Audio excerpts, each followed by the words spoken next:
Well, it's good to see you. The last time I saw you was for What Men Want, I think. Hmm. Press junket. And I loved you in that. And I've loved you in so many things throughout your career.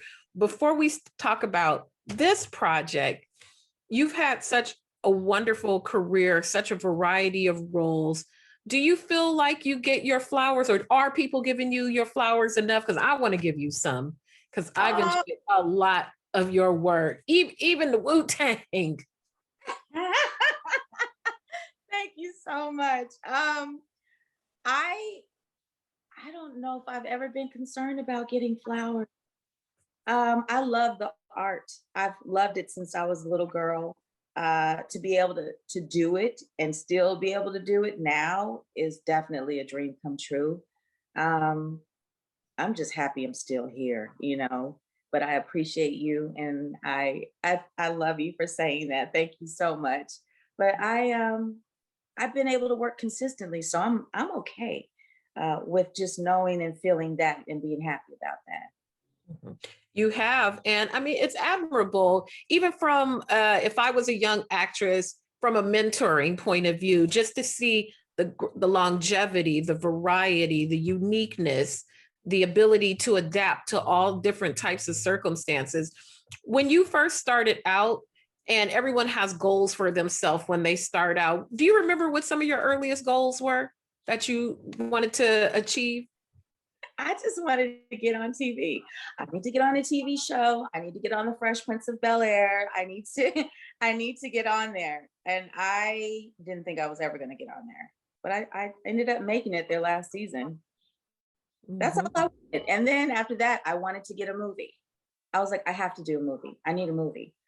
And then after I got a movie, I said, I need to get on a show that lasts for 5 seasons and then I'll be straight. So it's like every time I achieve something that I wanted to get, I want something more, you know? And now it's all about just getting characters that haven't been what I've always played, and strong female roles, you know, that are inspirational, or maybe a female that's gone through something and had to triumph through it, you know. So that's what I'm on now, what I would need to do. I love that. And that's a perfect segue into Rebel. Well, are you drawn to projects called Rebel? Because I was going through your resume. I was like, hey, there was another Rebel show too. Are you a rebel? Are you drawn to Rebel themed projects? I do consider myself a rebel. I got a lot of spankings growing up for that for that reason. Um, I don't. John Singleton was a very dear friend of mine, and he wanted me to come on that show, and I was able to do that. I felt so strong about that show. The lead actress is amazing. She's she's on a new show right now. My gosh, she's great. But that was the only reason why I got on there. It was to help my friend out, you know. And also I like to work, so that helped me out too. And I got to work with Michael T. Williams, so that was a big plus because I'm a huge fan of his. But then when this came out, I'm like, Rebel. That's oh, I'm gonna get that one. That's in the cards. I already did a Rebel, so now I got to do this Rebel. Mhm. I want that. And this Rebel is, I for one love it, and I know a lot of people will gravitate for these shows. I love opportunities to see the machine get humbled, to see ordinary people come together to do extraordinary things. How would you describe what Lana's relationship is to Rebel and to the other ensemble? Because it's a wonderful ensemble cast with Lex, who's playing Cassidy, and how you all relate together and to create this community of people who look to topple the machine or speak for the voiceless. Um, okay, so Lana is connected all the way around because of Rebel. I can't give you too much detail because they've asked me not to reveal all the relationships, but everything is connected because of Rebel. I work in the law firm because Rebel got me that job. Um, and and Lex is my niece. You'll figure out how that works. I can't give too much. They're probably going to get me for that one, but it comes together. It's all a domino effect when you see how we're all connected, and it's beautiful. Lana's very strong. She Rebel's like a sister from another mister for her. No, they ride and they die together. That's what it is. Any problems that Rebel has, any investigating that she needs, Lana's there to do it. And she works in Cruz's law firm. Cruz is played by Andy Garcia. So if there's anything he needs investigated for whatever case they're working on, Lana's there to do it. And if there's any butts that need to be kicked, Lana's there to do it. Oh, that's right. I know that's right.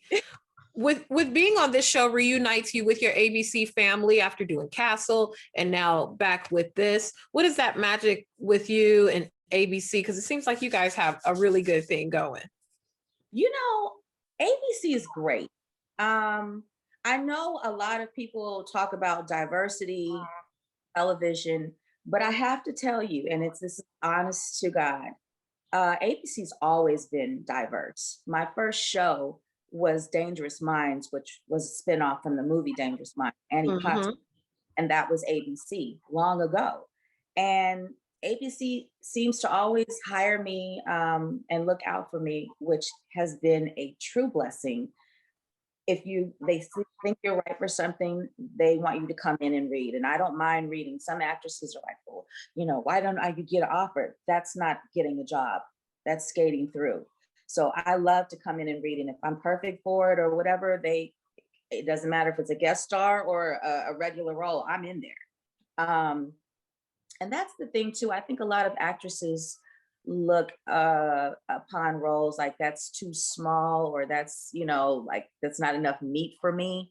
I and ABC's been giving me a lot of those things, so I feel like we're family at this point. I don't want to overstep my bounds, but I think we've been family for a while. I think you might be family, because talking to Lex before I talked to you, she told me that you have this really uncanny ability to remember names and to go through, and that you light up the set. The crew loves you, the cast loves you, and you have this ability to remember things, even now with half our faces covered up, and this is all you're seeing when you're going on set. Is it a mind trick that goes back to, say, training and learning lines, that you're able to pick out names and remember names? Or what's the key to that? Because I need some help with that. I'm good with faces, but not with names. Holly Robinson, Pete, is the reason for that. Because we did For Your Love back in the day. That was on the CW or the WB. She told me the importance of remembering everyone's name. If you don't know, be like, oh my God, what's your name again? Ask them and remember that, because that builds your character, that builds your appreciation of people overall, that keeps you grounded, and that lets them know that you do care about what they do. And I do. We couldn't do this without each other. It's all a collective job that we have. If one can't do one thing without the other, we all need each other. So we all need to feel appreciated. And I love people. I love people. I love what I do. I feel like it's a blessing that we get to do what we love to do. And I don't ever want to put someone off or make them feel like I don't appreciate what they do. I do. I love it. See, that's why the cast and the crew, they love you. With this series, there's a lot of people who will enjoy seeing this. People coming together for a common goal. A lot of people can relate to what some of the subject matter will be of the show, whether it's right now what we're experiencing, trying to locate testing and vaccines. And there's a lot of relatability in this series. Do you consider that when people watch the show, relating it to their everyday lives? Or do you think that it's a real quick connection that people say like, yeah, you know what, I can apply this to what I'm going through right now? I think all of the above. I think this show touches on everything that we are dealing with, pre-pandemic and now pandemic. Everything that people have been dealing with in their lives is in this show, whether it be a medical crisis or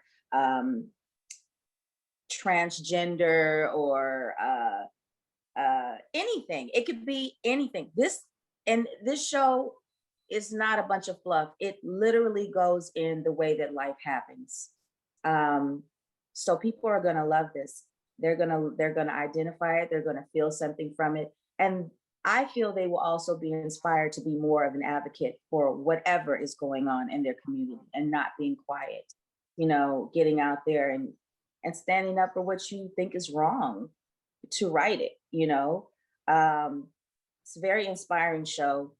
The people that I work with, Andy Garcia, Katie Segal, John Corbett, like these people are magical. And then being able to work with James LeJour again after all these years, I am in the middle of legendary status. And I feel like a little 12-year-old that just got invited to the party. Like, oh, I get to have some ice cream too. Like every day I learn something from everyone that I work with, but the thing that they bring to these characters individually, it is magical. And I feel that the audience is definitely going to identify, feel good, feel cry, feel everything, identify, and also release and get an idea of how to handle certain things. Well, you are the party coming to the party. You are the party. Thank you. Thank you so much for your time. I adore you and your career and all the things. I'm about to go play gravel pit and kick this Friday off. And it's just been such a pleasure to talk to you. Oh my God, it's great seeing you again. I love to talk to you. And please, anytime you want to talk to me, I am here. I love your energy. I love yours too. Thank you so much. I'll talk to you soon. Take care. Bye-bye. Bye.